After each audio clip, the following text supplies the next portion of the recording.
शनिश्चराय नमः। बोलिए शनि देव महाराज की जय। आइए आज के वीडियो में हम शनिवार व्रत कथा का श्रवण करेंगे। शनिवार के दिन शनि देव की पूजा अर्चना की जाती है और उनके निमित्त व्रत रखा जाता है। पीपल के वृक्ष के नीचे सरसों के तेल का दीपक जलाया जाता है और उस सरसों के तेल में थोड़ा सा काला तिल भी डालना अनिवार्य माना जाता है।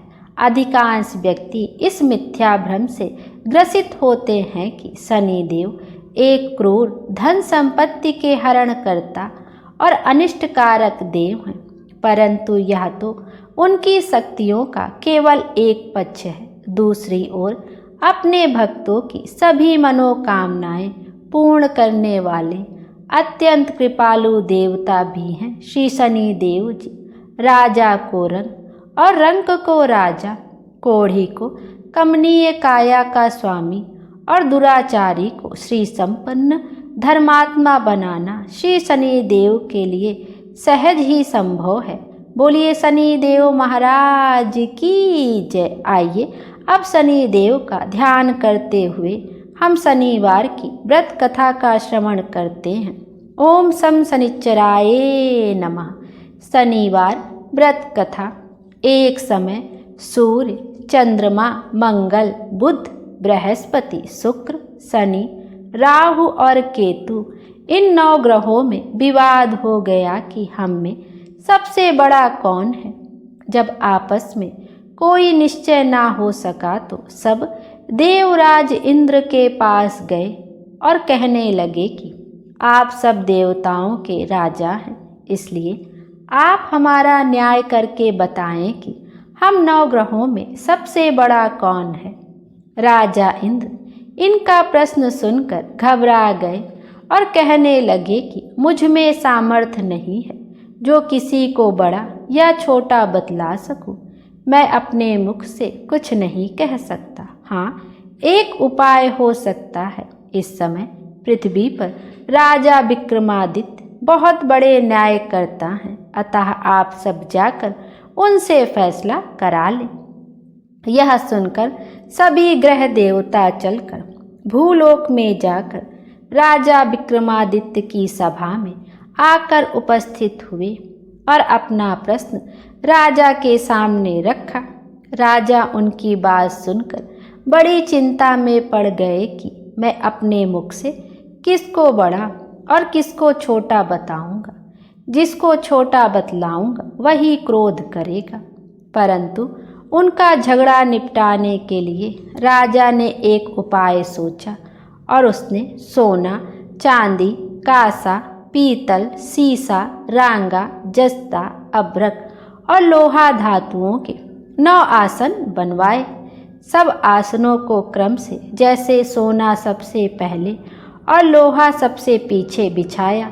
इसके पश्चात राजा ने सब ग्रहों से कहा कि आप सब अपने अपने आसनों पर बैठ जाएं। जिसका आसन सबसे आगे वह सबसे बड़ा और जिसका आसन सबसे पीछे वह सबसे खुद को छोटा जाने, क्योंकि लोहा सबसे पीछे था और वह शनि देव का आसन था।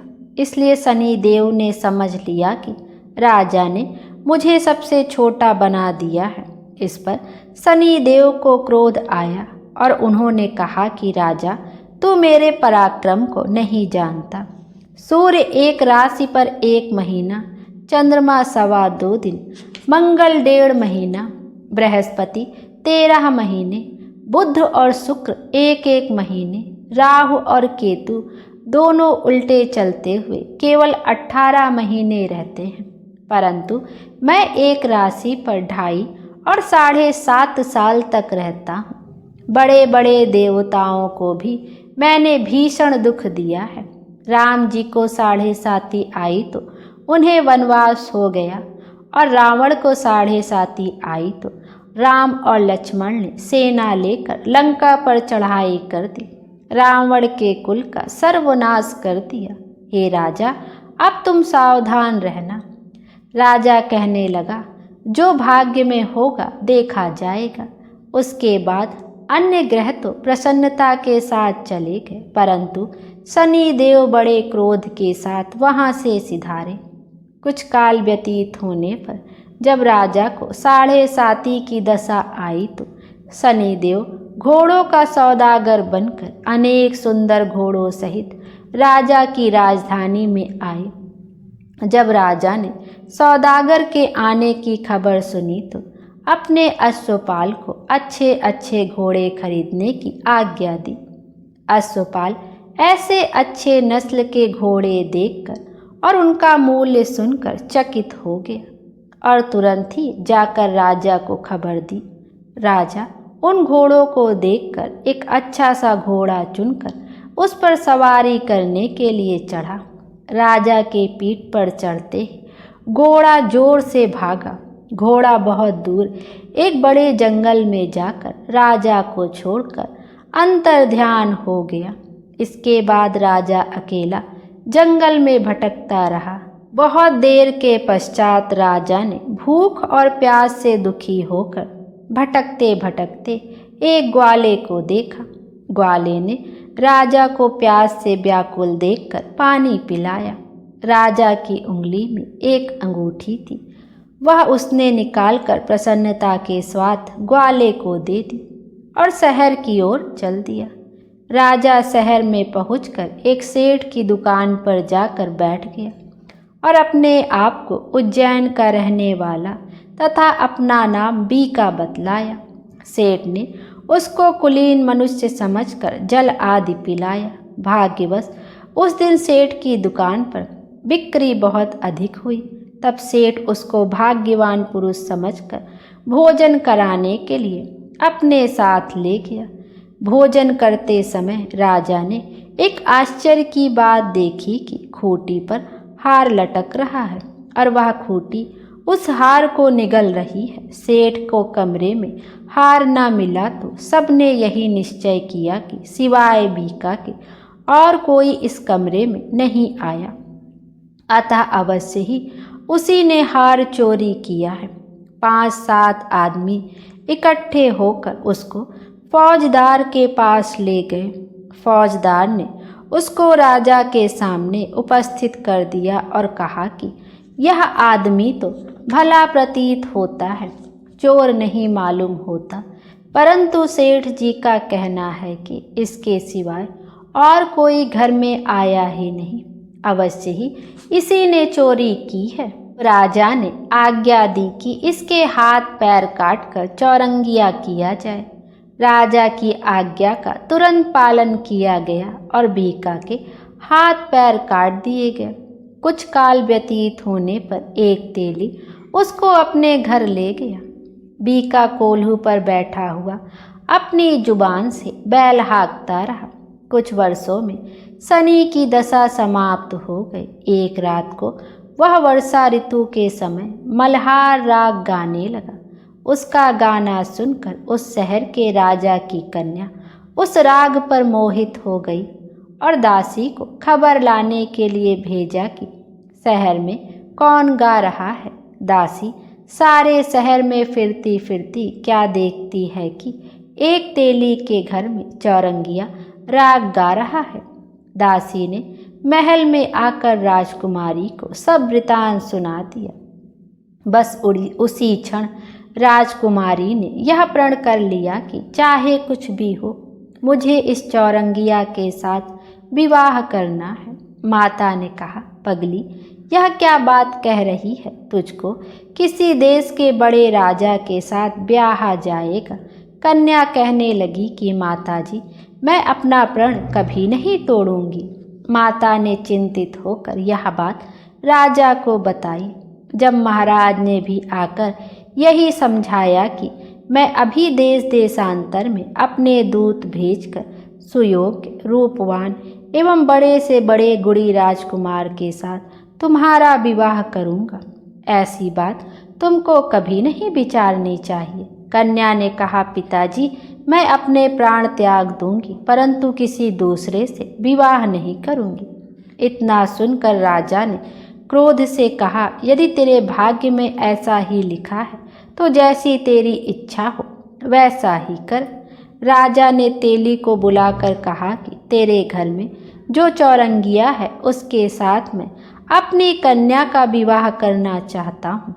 अपने घर जाकर विवाह की तैयारी करो।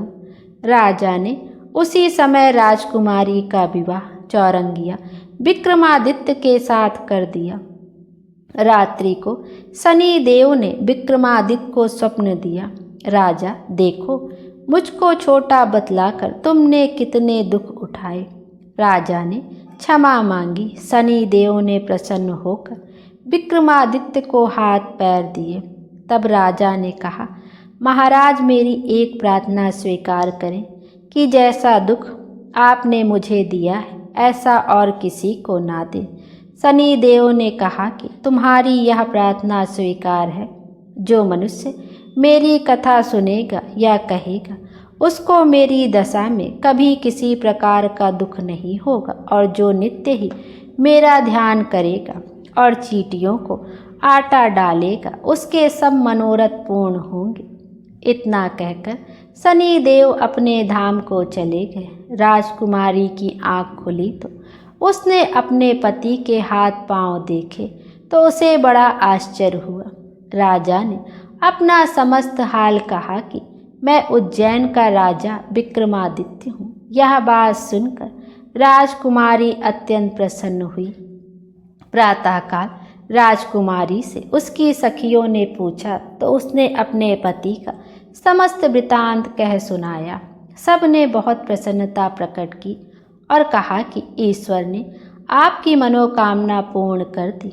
जब उस सेठ ने यह सुना तो वह सेठ विक्रमादित्य के पास आया और उनके पैरों में गिरकर क्षमा मांगने लगा कि आप पर मैंने चोरी का दोष लगाया, अतः आप मुझको जो चाहें दंड दें। राजा ने कहा, मुझ पर शनि देव का प्रकोप था, इसी कारण यह सब दुख मुझको प्राप्त हुआ। इसमें तुम्हारा कोई दोष नहीं। तुम अपने घर जाकर अपना कार्य करो। सेठ बोला कि मुझे तभी शांति होगी जब आप मेरे घर चलकर प्रीतिपूर्वक भोजन करेंगे। राजा ने कहा कि जैसी आपकी मर्जी हो वैसा ही करें। सेठ ने अपने घर जाकर अनेक प्रकार के भोजन बनवाए और राजा विक्रमादित्य को प्रीति भोज दिया। जिस समय वे भोजन कर रहे थे एक अत्यंत आश्चर्य की बात सबको दिखाई दी। जो खूंटी पहले हार निगल गई थी वह अब हार उगल रही थी। जब भोजन समाप्त हो गया तो सेठ ने हाथ जोड़कर बहुत सी मोहरें राजा को भेंट की और कहा कि मेरे श्री कंवरी नामक एक कन्या है, उसका पाणी ग्रहण आप करें। इसके बाद सेठ ने अपनी कन्या का विवाह राजा के साथ कर दिया और बहुत सा दान दहेज आदि दिया। कुछ दिनों तक वहां निवास करने के पश्चात विक्रमादित्य ने शहर के राजा से कहा कि अब मेरी उज्जैन जाने की इच्छा है। राजा और सेठ से विदा लेकर राजकुमारी मनभावनी सेठ की कन्या श्री कंवरी तथा दोनों जगह के दहेज में प्राप्त अनेक दास दासी और पालकियों सहित विक्रमादित्य उज्जैन की तरफ चले। जब शहर के निकट पहुँचे और पुरवासियों ने राजा के आने का संवाद सुना तो समस्त उज्जैन की प्रजा अगवानी के लिए आई।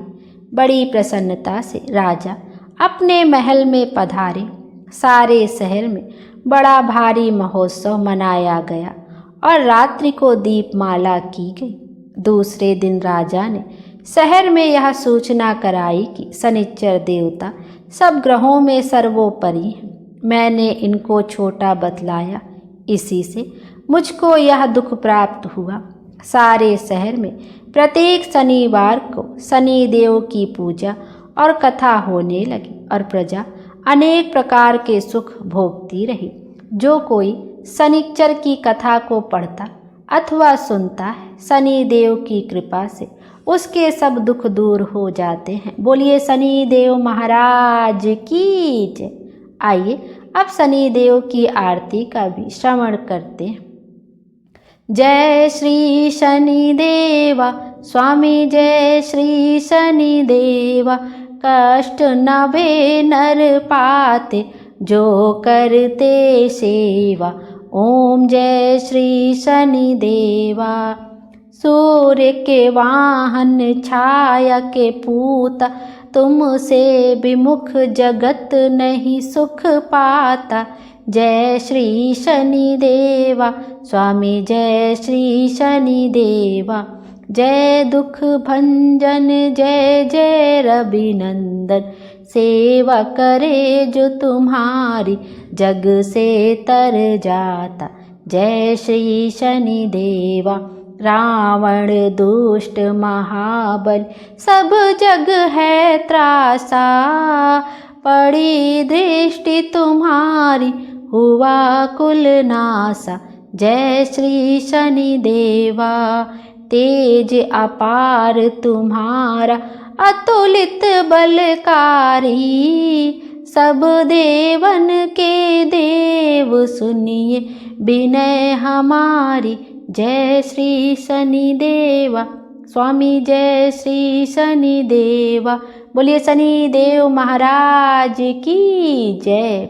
शनि देव महाराज हम सब की मनोकामना पूर्ण करें और हमारे जीवन को खुशियों से भर दें। Thank you.